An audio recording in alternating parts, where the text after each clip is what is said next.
শিক্ষাকে সবার জন্য উন্মুক্ত ও বাণিজ্যমুক্ত করার লক্ষ্যে দেশের অন্যতম বড় শিক্ষা তথ্য ভান্ডার গড়ে তুলেছেন রাজশাহীর তরুণ উদ্যোক্তা আজিজুর রহমান আজিজ। একযুগে চেষ্টায় তার গড়ে তোলা ওয়েবসাইট স্যাট একাডেমি এখন দেশের 50 লাখ শিক্ষার্থীর নিয়মিত শিক্ষাকেন্দ্র। মেহেদী হাসানের তোলা ছবিতে রাশিদুল হক রুশোর প্রতিবেদন। সানবিট সব দিবে সামাল। সানবিট ম্যাজিক প্রেস ডিশওয়াশিং এর মাথা ঘোরানো সলিউশন। আজিজুর রহমান পেশায় ব্যাংকার, তবে ছাত্র জীবনের নানান প্রতিবন্ধকতার স্মৃতি তাড়া করে তাকে। তাই ধনী গরিব সবাই যেন সহজে শিক্ষা উপকরণ নাগালে পায়, সেজন্য উদ্যোগ নেন তিনি। শুরু করেন অনলাইন ভিত্তিক উন্মুক্ত শিক্ষা কার্যক্রম স্যাট একাডেমি। তার গড়ে তোলা এই অনলাইন প্ল্যাটফর্মে দেশের সব শ্রেণীর শিক্ষার্থীদের জন্য কন্টেন্ট রয়েছে।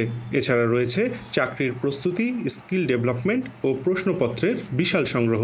টিচাররা এখান থেকে আমাদের হিউজ নাম্বার অফ কোশ্চেন আছে, প্রচুর কোশ্চেন, প্রায় 15 থেকে 20 লক্ষ কোশ্চেন আছে। সেখান থেকে সকল শ্রেণীর শিক্ষকরা এখান থেকে চাইলে উনি তার মতো করে কোশ্চেন ক্রিয়েট করতে পারে, এক ক্লিকে কোশ্চেন ক্রিয়েট করতে পারে, তারপর সাজেশন ক্রিয়েট করতে পারে। ওয়েবসাইটটিকে সমৃদ্ধ করে তুলতে রাজশাহী বিশ্ববিদ্যালয় সহ বিভিন্ন শিক্ষা প্রতিষ্ঠানের শিক্ষার্থীদের নিয়োগ দিয়েছেন তিনি।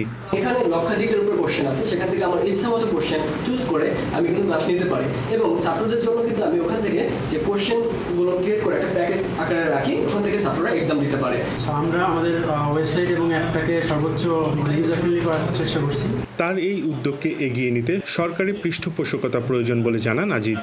30 সালের মধ্যে 64টি জেলায় আমরা অফলাইন হেলথ সেন্টার বসাতে চাই, এবং যদি সরকার এগিয়ে আসে তাহলে আমরা এইখানে সর্বোচ্চ কন্ট্রিবিউশনটা রাখবো আর কি। গুগল সার্চ কনসোল বলছে প্রতিদিন গড়ে 2 লাখ মানুষ এখান থেকে তথ্য খুঁজে নিচ্ছেন, আর প্রতিনিয়ত প্রায় 50 লাখ শিক্ষার্থী সম্পূর্ণ বিনামূল্যে এই ওয়েবসাইটে পড়াশোনা করছেন।